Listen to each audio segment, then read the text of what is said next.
Hello everyone, today we are talking about kidney function test और renal function test. So kidney जो है उसकी main functional unit क्या होती है? नेफ्रॉन्स होती है और नेफ्रॉन्स होते हैं और नेफ्रॉन्स जो है मिलियंस ऑफ नेफ्रॉन्स प्रेजेंट होते हैं किडनी के अंदर. तो क्या इसका नॉर्मल ये हमारा नेफ्रॉन है, एक इसके अंदर वोमेन्स कैप्सूल प्रेजेंट है और यहाँ से जा रही है एक ग्लोमेरुलर कैपिलरी, इसमें एफरेंट एट्रियोल है, इफरेंट एट्रियोल है और यहाँ से ये ट्यूब्यूल जाती है और यहाँ हमारे ये पीसीटी प्रेजेंट है और ये डीसीटी. ठीक है, तो यहाँ से जो एट्रियोल से जो है ब्लड आएगा ग्लोमेरुलर कैपिलरी में और वहाँ से फिल्ट्रेशन होके ये वोमेन्स कैप्सूल के अंदर आ जाता है ब्लड, और जो फिल्टर होने के बाद में ब्लड है वो इफरेंट एट्रियोल से ट्यूब्यूल्स की तरफ चला जाता है और बाद में ओरल बॉडी में चला जाएगा. ठीक है, तो फिर यहाँ पे जो फिल्ट्रेशन के थ्रू जो सब्सटेंस है यूजफुल है उनका क्या होता है, वापस से रीएब्जॉर्प्शन हो जाता है जिसको बोलते हैं ट्यूबुलर रीएब्जॉर्प्शन.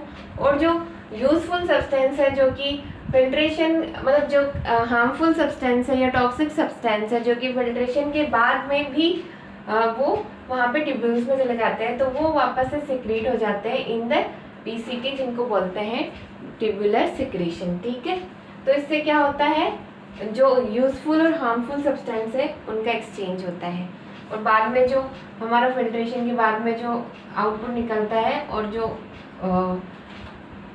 लिक्विड या फ्लूइड बाहर निकलेगा उसको बोलेंगे यूरिन. ठीक है, तो यूरिन फ्लो आउट हो जाएगा. तो ये नॉर्मल यूरिन फॉर्मेशन का मैकेनिज्म है.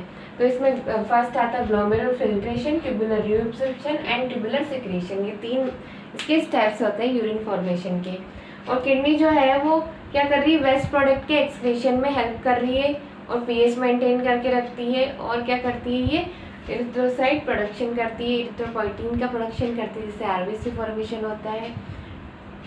किडनी के ये सारे फंक्शंस हैं. ठीक है, तो अब इन फंक्शंस के अंदर अगर कोई डिफेक्ट हो जाए या किडनी में कोई डिजीज़ हो जाए उसके लिए जो ग्रुप ऑफ टेस्ट किए जाते हैं for the diagnosis of kidney disease और डिसऑर्डर उनको बोलेंगे हम किडनी फंक्शन टेस्ट. ठीक है, सो किडनी फंक्शन टेस्ट में जो सबसे पहले किया जाता है वो स्क्रीनिंग टेस्ट करते हैं हम. स्क्रीनिंग टेस्ट जो है किडनी फंक्शन टेस्ट का, उसमें यूरिन एनालिसिस किया जाता है जो अगेन 3 पार्ट के अंदर करते हैं हम. फर्स्ट फिजिकल एग्जामिनेशन करते हैं हम, सेकंड इसका होता है microscopic examination and third chemical examination. ठीक है, ये 3 टाइप में हम यूरिन एग्जामिन करते हैं. इसका ये स्क्रीनिंग टेस्ट है जो कि फर्स्ट हमें परफॉर्म करना ही होता है रीनल फंक्शन टेस्ट में. नेक्स्ट जो है वो बेसिक टेस्ट आते हैं इसके अंदर. फर्स्ट आ जाएगा urea estimation, creatinine estimation and uric acid estimation. ये 3 बेसिक टेस्ट के अंदर आ जाएंगे. फिर test for measure glomerular function, glomerular के फंक्शन को मेजर करने के लिए जो टेस्ट होते हैं, ग्लोमेरुलर जो है इसके फंक्शन को मेजर करने के लिए जो टेस्ट होंगे वो inulin clearance test, creatinine clearance test and urea clearance test. ये 3 टेस्ट होते हैं. फिर नेक्स्ट है test to measure the tubular function, tubules के जो फंक्शन है उनको मेजर करने के लिए हम टेस्ट करते हैं. Concentration test and dilution test, ये 2 टाइप के होते हैं. अब डिटेल में हम 1 by 1 हर टेस्ट को डिटेल में डिस्कस करते हैं. ठीक है,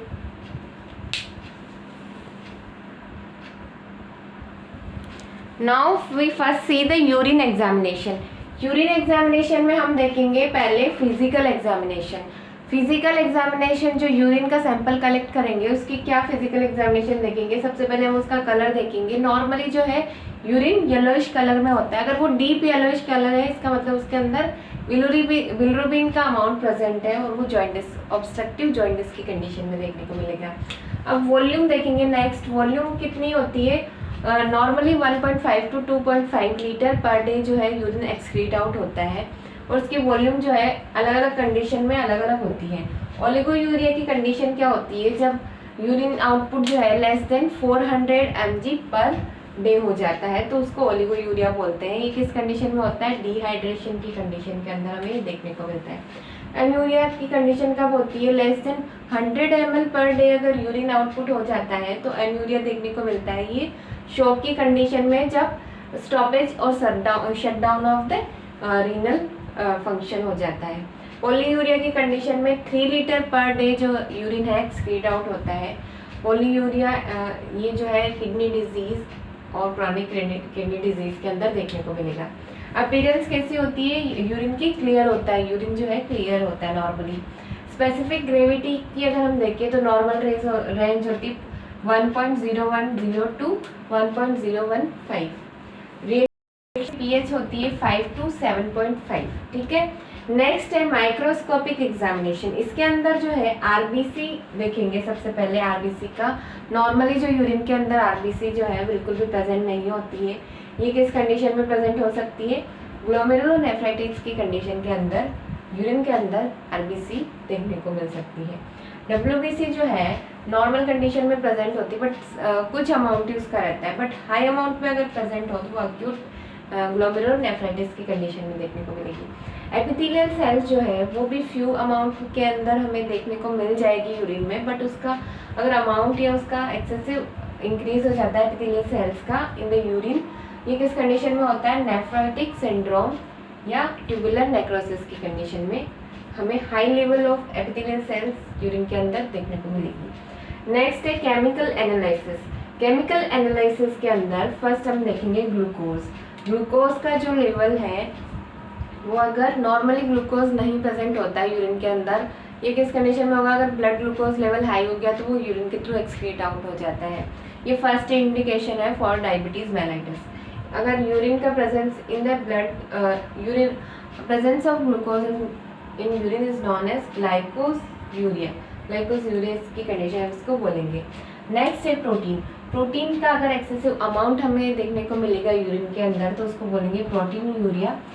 मेनली इसके अंदर देखते हैं एल्बुमिन का लेवल जो यूरिन के अंदर इंक्रीज हो गया तो उसको बोलेंगे एल्बुमिन यूरिया। नॉर्मल कंडीशन में ये 30 ml पर डेसीलीटर तो प्रेजेंट रहता है ये यूरिन के अंदर। ये किस कंडीशन में इंक्रीज हो सकता है? ग्लोमेरुलोनेफ्राइटिस, फीवर और एक्सेसिव एक्सरसाइज की कंडीशन में हमें एल्बुमिन यूरिया देखने को मिलेगा। कीटोन बॉडीज जो है वो अगर यूरिन के अंदर प्रेजेंट हुई तो उसको बोलेंगे कीटोनूरिया। इसकी ये किस कंडीशन में होता है? Fever, diabetes mellitus and prolong starvation की कंडीशन में कीटोन बॉडी प्रेजेंट होती है यूरिन के अंदर। नेक्स्ट है बिलिरुबिन। बिलिरुबिन जो है वो अगर यूरिन के अंदर प्रेजेंट हुआ तो उसको बोलेंगे बिलिरुबिनीमिया। ये hepatic and post hepatic jaundice की कंडीशन में देखने को मिलेगा। ब्लड अगर प्रेजेंट है यूरिन में तो उसको बोलेंगे हीमेटोयूरिया। ये renal stone, infection of ureter and tract की कंडीशन में देखने को मिलेगा।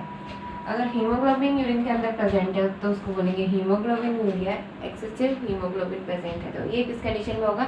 एक्सेसिव हीमोलाइसिस की कंडीशन के अंदर हीमोग्लोबिन का प्रेजेंस देखने को मिलेगा यूरिन में। ठीक है। So in the basic test we see the urea estimation.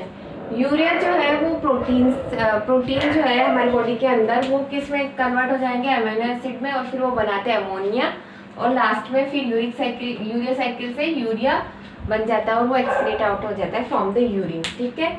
तो किडनी के अंदर अगर कोई डैमेज हो गया तो ब्लड के या ब्लड के अंदर क्या हो जाएगा?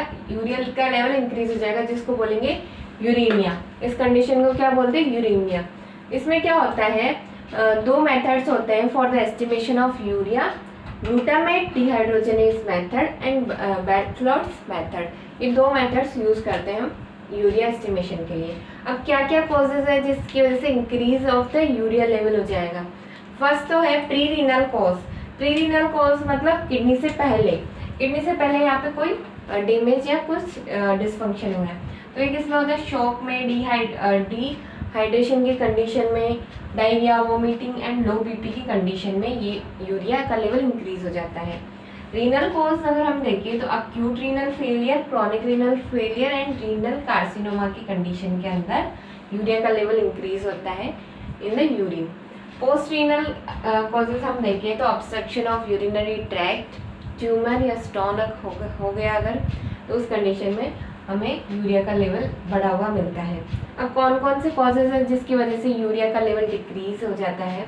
लीवर फेलियर और लीवर डिजीज की कंडीशन में यूरिया का लेवल कम हो जाएगा और लो प्रोटीन डाइट की कंडीशन में।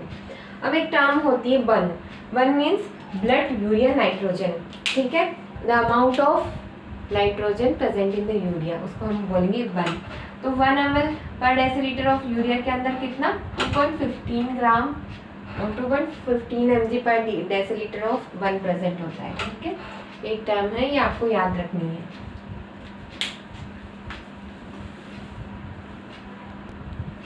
So the second is creatinine estimation. Creatinine estimation के लिए हम क्या करते हैं, क्रिएटिनिन कहाँ से मिलेगा? Creatinine is produce by the muscle creatinine, इसका एंड प्रोडक्ट होता है by the metabolism creatinine. Creatinine से क्रिएटिनिन बनता है, ठीक है। और ये वेस्ट प्रोडक्ट होता है जो कि एक्सक्रीट आउट हो जाता है फ्रॉम द किडनी। अगर क्रिएटिनिन का लेवल हाई हो गया ब्लड के अंदर तो फिर हम क्रिएटिनिन एस्टिमेशन के मेथड्स करते हैं, जिसको बोलते हैं जेफीज मेथड। एक मेथड है Jaffe's method and Jaffe's fix time kinetic method, ये दो मेथड यूज़ करते हैं। और एक नेक्स्ट है कि एक दूसरा मेथड है क्रिएटिनिन एंजाइमेटिक मेथड, वो भी यूज़ में लिया जाता है। इसका नॉर्मल वैल्यू कितना होता है? 0.3 to 1.5 mg पर डेसीलीटर। ये जो है क्रिएटिनिन का लेवल वो मेल्स और बॉडी बिल्डर के अंदर ज़्यादा होता है एज कम्पेयर टू फीमेल, क्योंकि उनके अंदर क्या होता है, मसल मास ज़्यादा होता है। और क्रिएटिनिन कहाँ से रिलीज हो रहा है? From the muscles. और जो ओल्ड एज और चिल्ड्रंस होते हैं उनके अंदर क्रिएटिनिन लेवल कम होता है। अब कौन कौन से कॉजेज है जो कि जिसकी वजह से क्रिएटिनिन लेवल इंक्रीज हो जाता है? ये होता है acute renal failure and chronic renal failure की कंडीशन में, एंड पायलोनेफ्राइटिस की कंडीशन एंड रीनल कार्सिनोमा की कंडीशन में increase in the creatinine level हो जाता है। डिक्रीज इन क्रिएटिनिन लेवल, इसका कोई क्लिनिकल सिग्निफिकेंस नहीं है। नेक्स्ट हमारा होता है uric acid estimation. Uric acid जो है वो केमिकल बाय प्रोडक्ट है ऑफ द प्यूरिन्स का है, ठीक है। ये डिजॉल्व फॉर्म के अंदर ब्लड के अंदर चला जाता है और from the purine excrete out हो जाता है। बट अगर इसका ब्लड के अंदर यूरिक एसिड का अमाउंट इंक्रीज हो गया तो उसको बोलेंगे हाइपर यूरिसेमिया। इस कंडीशन को हाइपर यूरिसेमिया बोलते हैं। इसका नॉर्मल रेंज कितना होता है? 3.5 to 7.2 मिलीग्राम पर डेसीलीटर, ठीक है। अब क्या क्या कॉजेज है जिसकी वजह से सीरम यूरिक एसिड इंक्रीज हो सकता है? इन द रीनल डिसफंक्शन और गाउट की कंडीशन में। ये गाउट क्या है? इन्फ्लामेटरी आर्थराइटिस होता है। इसके अंदर क्या होता है, यूरिक एसिड जो है वो जाके बॉडी के अंदर जितने भी जॉइंट्स हैं वहाँ पे इकट्ठा होने लग जाता है, जिसकी वजह से क्या होता है, स्वेलिंग इन द जॉइंट्स हो जाती है। नेक्स्ट है ल्यूकेमिया, डायबिटीज़ एंड पॉलीसाइथेमिया की कंडीशन में यूरिक एसिड का लेवल हाई देखने को मिलता है ब्लड में। यूरिक एसिड का लेवल कब कम हो जाता है? Wilson's disease and Fanconi syndrome के अंदर यूरिक एसिड का लेवल कम हो जाता है, ठीक है। सो अब है हमारा glomerular function test. Glomerular function test क्या होता है? जो कि फिल्ट्रेशन हुआ है यहाँ से ब्लड, वो कितना फिल्टर्ड हुआ है, तो उसको बोलते हैं GFR।